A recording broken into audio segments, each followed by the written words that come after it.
Hello ladies and gentlemen, my name is CareLevelZero and this is a game designer's take on MEGATAGMENSION BLANC plus Neptune vs Zombies. It's quite the mouthful, but what is it exactly? Let's break it down. MEGATAGMENSION is a spin-off Neptunia title that places the CPUs in the school setting under some flimsy pretenses that I would normally call out, but given the style of the Hyperdimension series, I'll let it slide. Suffice it to say, Neptune is aiming to boost school enrollment by making a student movie, and BLANC is roped in to direct and write the script. Things quickly spiral out of control when actual zombies attack the school, and the film club decides to use them as part of the filming process. Because hey, why the hell not? It's free special effects. Hard to find better looking zombies than these. So, you'll be a character and filming while we fight these zombies? That's a great idea, BLANC! The game's narrative, told in a traditional visual novel style, is broken up into scenes, each of which contains several cuts or combat sequences. Par for the course with these games, you get hammered up front with a load of visually presented tutorials. It feels like a bit much to take in for your first fight, but you can always refer back to them later on.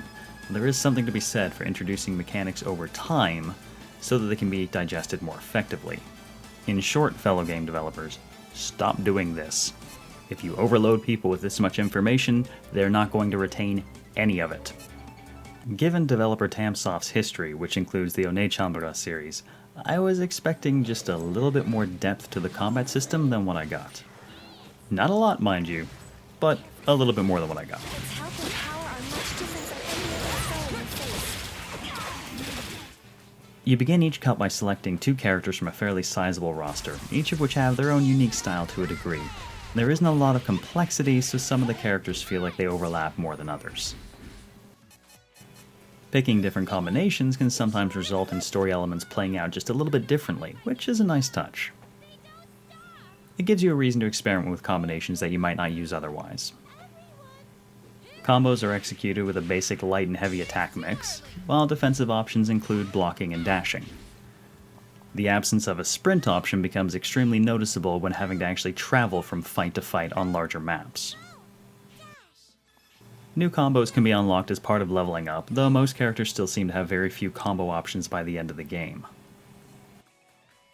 That said, your combat abilities are supplemented by the SP and EXE drive gauges. The former fills automatically and can be expended to activate one of 4 SP skills for each character.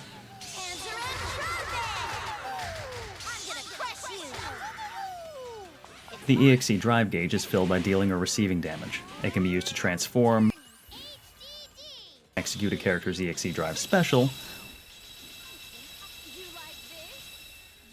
or perform a group attack with your partner known as Lily's special. These basically tend to obliterate anything and everything around you at the time. Story mode battles also allow you to select 2 support units from a short list of characters. These function as activatable buffs or heals on a cooldown. To be perfectly honest, I forgot they were there most of the time and never really had to use them. While this may sound like a lot of combat options at first blush, like most Muso-style games, it does tend to boil down to spamming 1 or 2 combos continuously until you win. That said, it's not like the combat doesn't have its charm. Everything is just a bit ridiculous and over the top, and it can make for some solid mindless comfort gaming if that's your thing.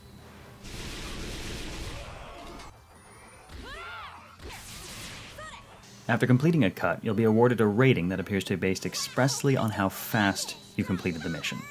Your character's Lily rank with their selected partner will increase, and XP will be granted to both characters regardless of whether or not they were used, so you can level up secondary characters late in the game without having to run low-level missions. File that under things I appreciate. With each level, characters gain bonus points that can be spent to boost their hit points, attack, defense, or unlock new combos. These points can be refunded at will to spend again however you'd like. You can file that one similarly. I found MEGATAGMENSION to be a game you play for amusement and comfort rather than challenge. It was exceedingly easy to score SSS rank on every mission in both story and multiplayer mode. Speaking of multiplayer, MEGATAGMENSION supports 4-player cooperative play online and via ad hoc connection, though I was only able to test a 2-player experience myself.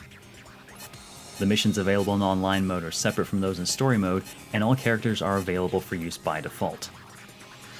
For those of you curious, yes, you can play multiplayer mode missions solo. Some of the co-op missions involve fighting much larger creatures in a fashion vaguely reminiscent of Monster Hunter.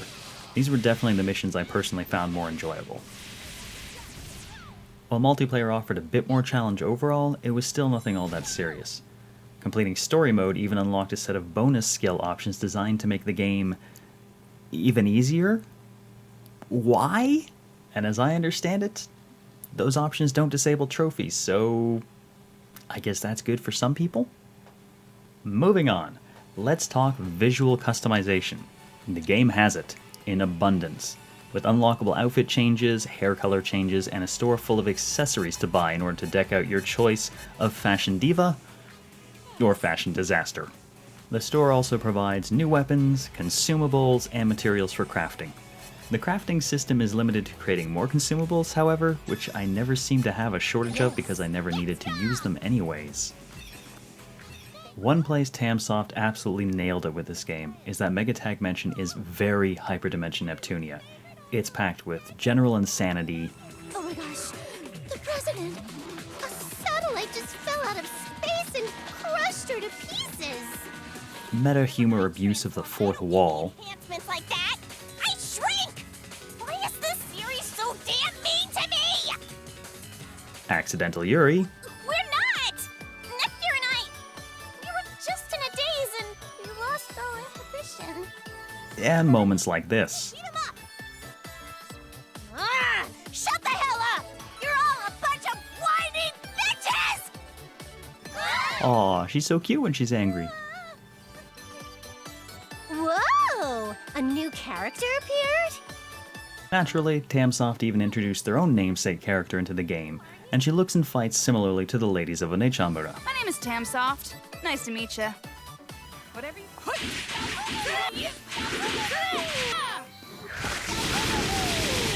In a notably tongue-in-cheek nod to the games of their past, Tamsoft even made their namesake wildly averse to lewd content. そしてそのゾンビは彼の手を取るとそのままあーもうダメだこんなもん読んでられるかってんだ Now let's get technical. The game runs reasonably well, but the frame rate does dip into the low 20s whenever the action gets really heavy. However, what concerns me more is the load times in the menus. Loading a character's model is a sluggish affair, and you can't interact with the menu until it's done. It reached a point where I made an effort not to go into the menus anymore unless absolutely necessary. On a more positive note, the game is PSTV compatible and looks fairly reasonable on that platform, though it does look significantly better when played on a PS Vita. It's actually a pretty good looking game all in all. The game offers properly split audio options, something that I've frequently and bizarrely found lacking in Japanese titles, and dual languages, so you can enjoy it in your choice of English. What's wrong with her chest? Those mutant things are more obscene than verts! Or the original Japanese. Tamsoft clearly took a page from the book of visual novel features, and allows you to turn individual characters' voices on or off.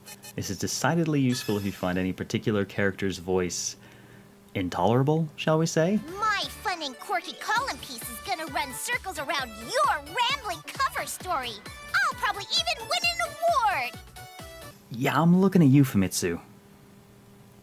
Good news if you're the trophy hunting type, take heart in knowing this game offers up a fairly easy platinum. I was able to get it in short order barring a dose of somewhat obnoxious RNG drops. Too long, didn't watch? Let's recap. The good. Plenty of humor and laughs. Solid voice work all around. Moderate dose of comfort gaming. Lots of visual customization. Ridiculousness with friends in ad hoc and online modes. The bad. Some frame rate issues. Long menu load times. No real challenge to be had. Combat lacking in depth and variety. Where your mileage may vary. It is very Hyperdimension Neptunia, for better or for worse. It's not about to make you love the series if you don't already. The shorthand for streamers? It's a good one to share in the humor with viewers. It offers you the chance to do co-op with them. Just don't expect to get to show off any mad skills because the game's way too simple for that. All in all, in spite of some technical and design flaws, this title offers a simple, familiar, and comforting experience with a great sense of humor and plenty of hyperdimension charm. And that concludes this game designer's take on MEGATAGMENSION BLANC plus Neptune vs. Zombies.